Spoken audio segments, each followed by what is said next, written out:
Good afternoon, everyone. While people are coming in, I wanted to kick things off at the top of the hour. And my name is Huang, President and Principal of Econsult Solutions. So glad you could join us this afternoon for the fifth in our series, Critical Issues Facing the Higher Education Sector.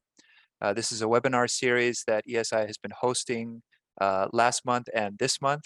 And today I'm pleased to have with us my friend and Econsult Solutions Senior Advisor, Dr. Benjamin Olshin. Benjamin B. Olshin, PhD, possesses extensive experience in cross-cultural management, consulting, organizational development and executive training, program and project evaluation, branding and design, and science and technology policy. After several early stints in East Asia, working both as a designer and professor of design, Dr. Olshin returned to the US and served as Executive Director of Training and Organizational Development with a global branding firm. He went on to set up his own consultancy, specializing in a variety of areas, including qualitative research and analysis, expert presentations and workshops, and customized consulting services. Global in focus, Dr. Olshin has been involved in projects in East Asia, Latin America, Europe, and the United States in the fields of management, communications, design, and development and sustainability. Good afternoon, Dr. Olshin. Good afternoon, and thank you everyone for coming and attending this. And hi to Bill Krebs, who I do know. He's the one that introduced me to Econsult, so thank you to Bill. Well, I do thank you then, Bill, and good to see you and good to see others also in the room. Today's topic is Chinese students in American institutions, past, present, and future. As noted, the webinar series is called Critical Issues Facing the Higher Education Sector. And for many schools, the enrollment of Chinese students is a very important one that for the purpose of this webinar, we want to look at past, present, and future. And Dr. Olshin, I'm very eager to hear your comments. And so let's start with the past. What is the history of Chinese students attending American institutions? So right now, there are over 300,000 students, primarily from mainland China. And this is actually percentage-wise about, or a little more than 25% of all the international students. So contemporaneously, it's a huge number. And this goes back at least to the 19th century. So even as Chinese labor was being brought here, unfortunately, for those laborers, also Chinese students were coming to learn about the West. And there's a really strong parallel between what China was doing then and is doing now, and what Meiji era Japan, 19th century Japan did. It was to learn about the West, particularly science and technology, but also to learn in the West, to see how the West functioned in terms of educating people, and frankly, to see why the West was ahead at that point in things like science and engineering. Excellent. And obviously the last few years have been very tumultuous in the world, in US-China relations, in non-US students being here on US campuses. So at the risk of stating the obvious, set the context for us from the last few years. What has happened that has complicated matters, and what are the implications for American institutions? Well, one of the things that has been complicated is that the numbers are increasing, which essentially is a good thing. The more exposure, the better. As China became more prosperous, more parents were able to send their children here to the United States and elsewhere for education. But culturally and geopolitically, there have been issues because the context has shifted. First, really the significant event was the debate over Tibet and the sovereignty of Tibet. And then there was the Hong Kong handover and what happened subsequently in Hong Kong that created tensions between the US and China, and even between China and the UK. And now, of course, the issue is Taiwan. What is the status of Taiwan? What is the future of Taiwan? So this is sort of one geopolitical context that's going to affect the lives of Chinese students here. And in addition, there's the more general question of China's influence versus the United States' influence in other places like Latin America, Africa, the South Pacific even. Each group culturally, sort of the West, led by the United States, and then China, are vying for influence in these areas. And unfortunately, it's not a sort of friendly competition in many ways. And this affects pretty directly the lives of Chinese students here and their choices. Let's pull on that string a little bit and introduce the topic of COVID, which hopefully is somewhat of a temporary blip. But what happened during COVID, and to what extent did it create a new normal in this topic of Chinese students in American institutions? Well, that's a huge topic in and of itself, because there are questions about, well, first of all, the cessation of a lot of international programs and exchange, or the temporary cessation. And then subsequently to that, unfortunately, it became very politicized, as I think everybody knows. Did China cause this? I had a Chinese student recently. I said, "Oh, where are you from?" And he says, "Wuhan." And then he just sort of looked down apologetically. And I felt terrible for him. But there is now this sort of negative patina almost about the pandemic as in laying blame. And that's been very problematic. So even as travel has eased up a lot, that still kind of hangs over, because it created yet another point of geopolitical tension, which in my opinion, and this is one of the few times I'm going to give a very directed opinion, is kind of ridiculous and really creates an additional problem where there are already quite substantial problems that are verifiable, let's say. Thank you. For those of you who had just joined, this is Dr. Benjamin Olshin speaking on Chinese students in American institutions, past, present, and future. I am the lucky moderator that gets to lob Dr. Olshin questions, but if you have questions, please do not hesitate to put them in the chat. It will be my job to keep my eye on that and to pose them to Dr. Olshin. A lot of what I want to cover in the bulk of our session together, Dr. Olshin, is what American institutions should do in response. And that's a big umbrella of questions, because it depends on what department you are in within an institution, what role you have, the type of institution, and the exposure and opportunity related to Chinese students. So I feel a little weird just lobbing the overall question, but we'll start there, and then we can kind of get more detailed off of your initial response. What can American institutions do, and what should they do?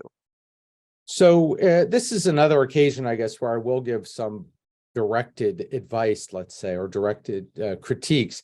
So I've worked as an academic, and I've worked with international students, and I've taught many Chinese students here. And of course, I taught in East Asia.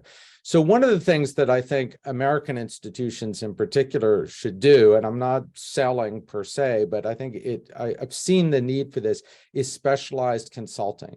Because there's some very particular challenges that institutions face that I think can only be sort of addressed by bringing people from the outside.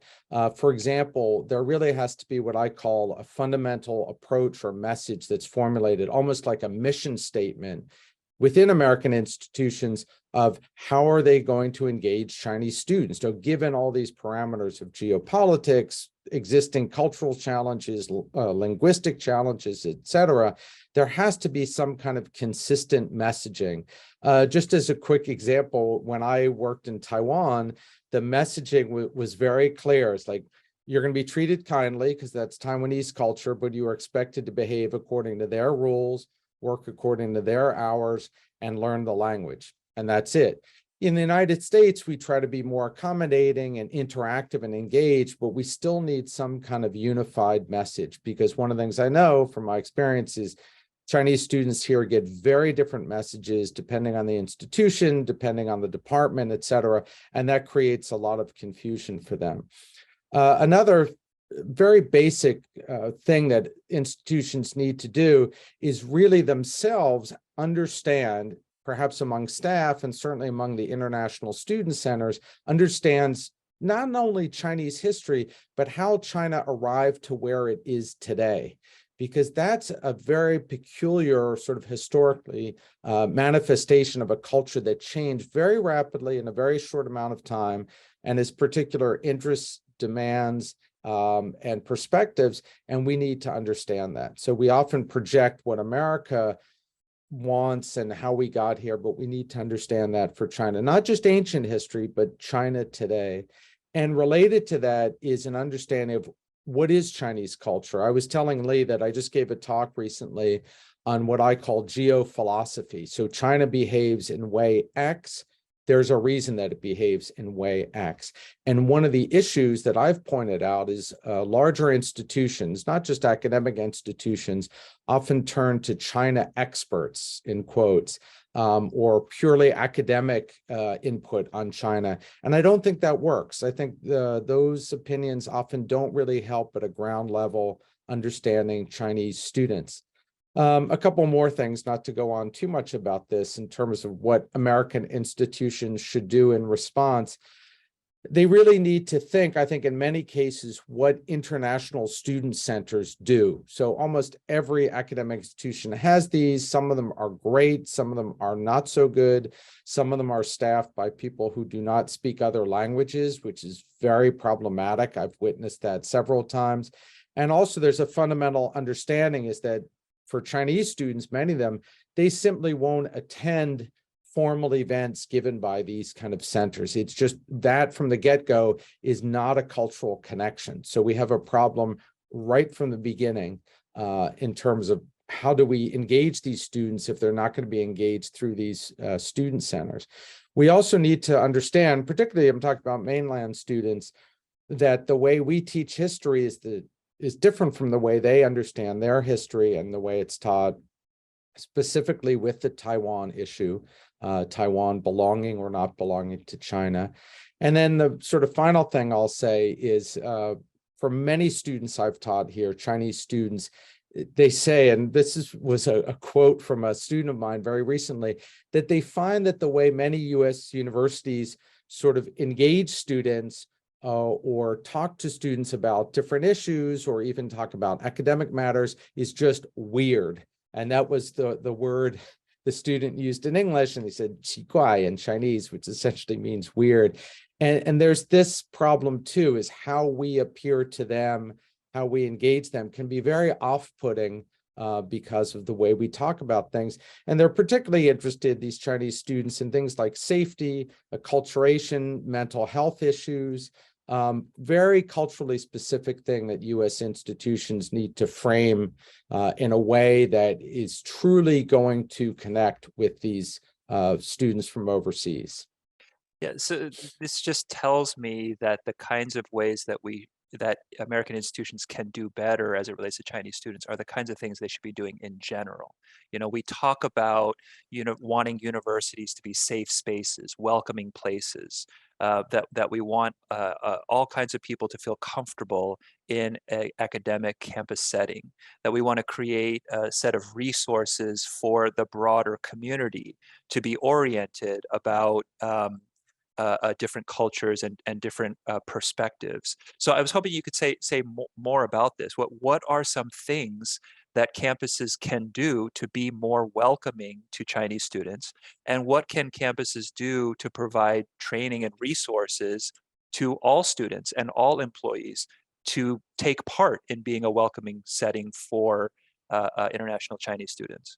Well, I think one of the most fundamental things, and this is a real challenge, is that one of the many cultural differences, and I've talked about this in many different formats, one of the basic cultural differences between, very broadly speaking, mainland Chinese culture, let's say, and American culture is that Chinese culture is relational, and many people have written about this.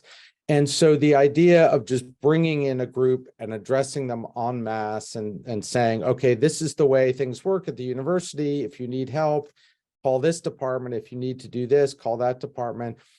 It simply doesn't work. And because you're dealing with a relational culture, you have to have much more organic one-on-one interaction. So let me give you a quick anecdotal example. So let's just say at an institution where I worked, we had an international student center, and the Chinese students almost never used it. No one there spoke Chinese. The approach to them, again, was odd. It was very uncomfortable that you would go to this separate building that was just for you as an international student.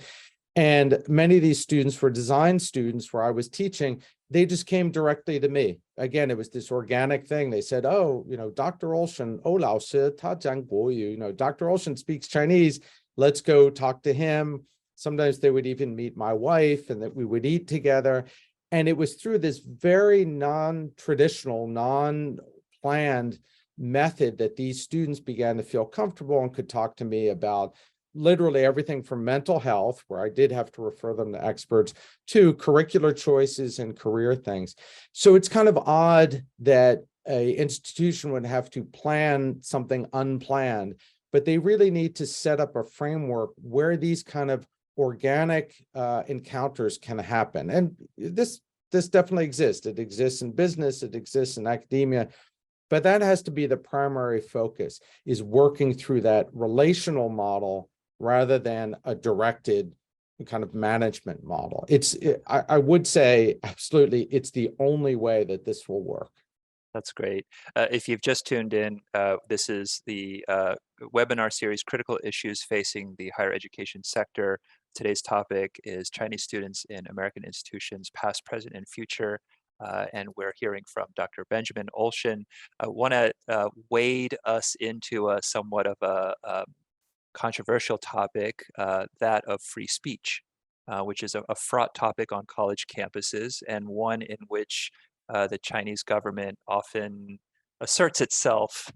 And you've really impressed upon me the importance of these cultural differences and how things are perceived.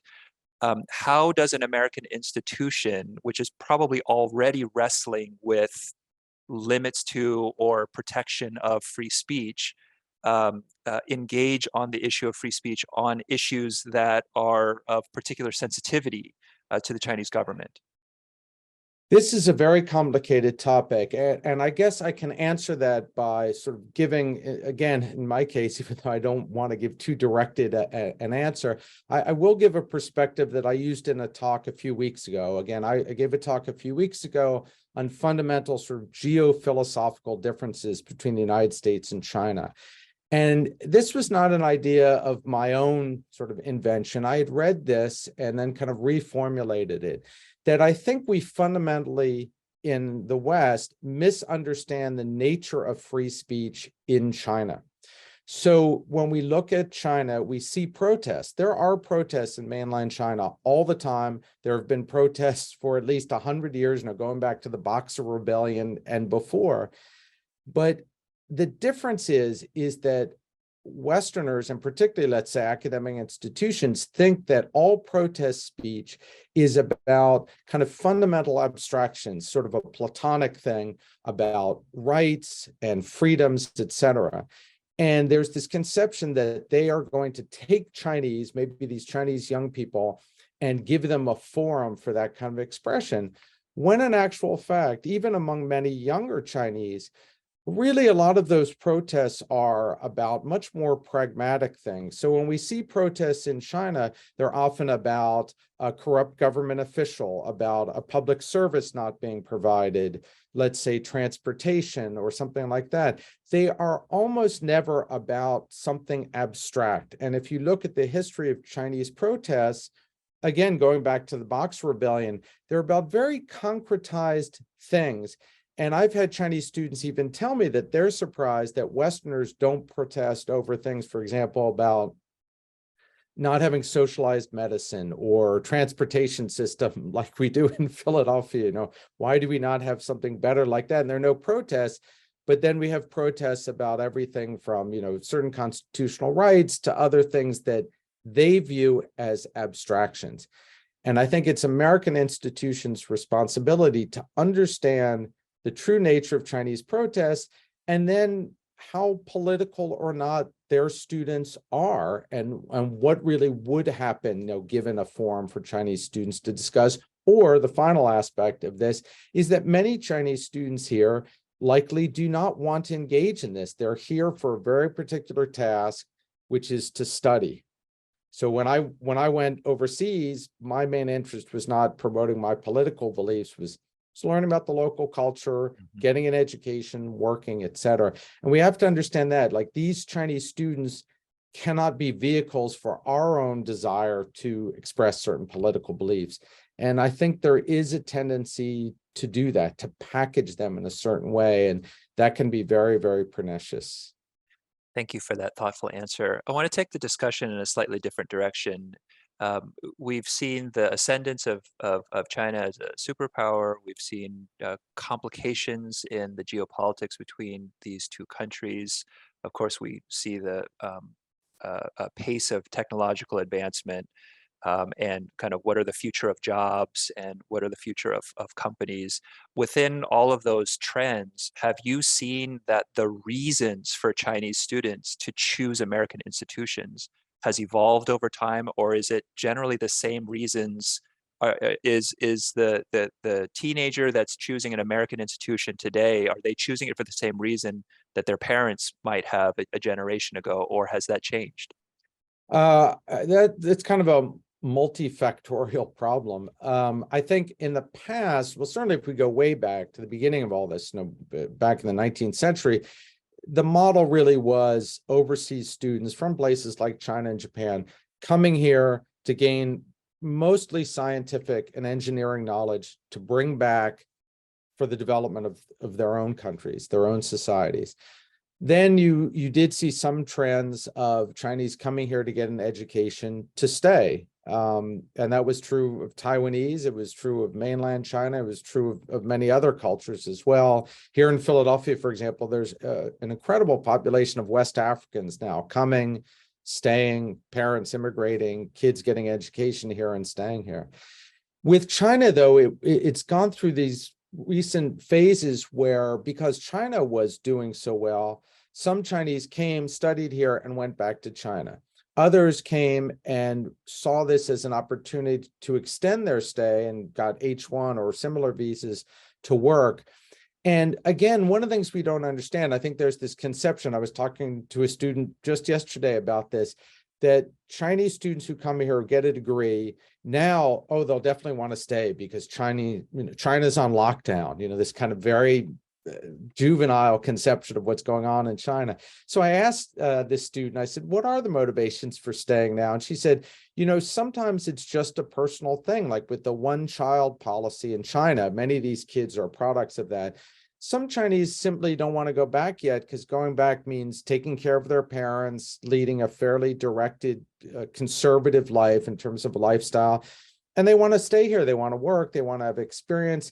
So the motivations are very varied and the end results are very varied. Some will probably go back to China. Some will stay here indefinitely. But they're not necessarily directed by some political program in any way. And I think we have to be careful not to believe that there's some monolithic reason. On that note, we've been kind of referring to American institutions as a whole block, and obviously there's a lot of diversity in size, in fields of study that are offered, public, private, what have you. Do you feel that there are categories of institutions in this country that have not historically been very involved in recruiting or educating Chinese students, but should? Is there an opportunity going forward for a category of institutions that should consider this more? That's interesting. I mean, in my experience, and I'm sure somebody could do a statistical study of this, but actually you find Chinese students in a really broad range of institutions. So you find Chinese who are, and other overseas students in art schools, in music conservatories. It's a stereotype, unfortunately, in Philadelphia, you go to Curtis, and it's filled with students from China, from Korea, et cetera. And then you find Chinese students at big institutions like Penn State and places in California doing traditional science and engineering. So I think it's quite broad, and in some ways it's directed by which schools recruit and how they recruit. A lot of the private institutions, to be honest, saw these overseas students as a monetary source because they were paying full tuition. There was very active recruiting in Korea. I remember when I started my teaching career back in the States. So I don't think any institution is missing out. Again, it's just how each of these institutions takes in the students, how they recruit them, and then how they engage them subsequently. Excellent. This has been Chinese students in American institutions, past, present, and future with Dr. Benjamin Olshin. I really appreciate all of you attending. We have been recording this session and we'll be posting the recording within the next 24 to 48 hours. So you'll have an opportunity to watch, share this content, and hopefully continue the discussion. Dr. Olshin, really appreciate your time and insights, a supremely important and nuanced topic that you've really waded into in a intelligent and thoughtful way, and really appreciate your insights this afternoon. Thank you for your time.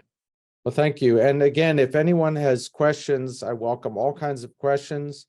I can be contacted through Lee. I'm sure he'll post my contact information. And again, I really do believe that institutions should address this issue as soon as possible. We're coming up to the end of an academic year right now and entering a new one in September. And I speak from personal experience that I think this is an incredibly important topic for us and a chance to do something of quality. We will be in correspondence with everyone who RSVP'd for this session, including providing Dr. Olshin's contact information in order for there to be further engagement. Look forward to continuing this conversation, taking some action on these key issues, including today's topic. Thank you all this afternoon for attending. Really appreciate your time and interest in us, and do stay in touch. Thank you very much.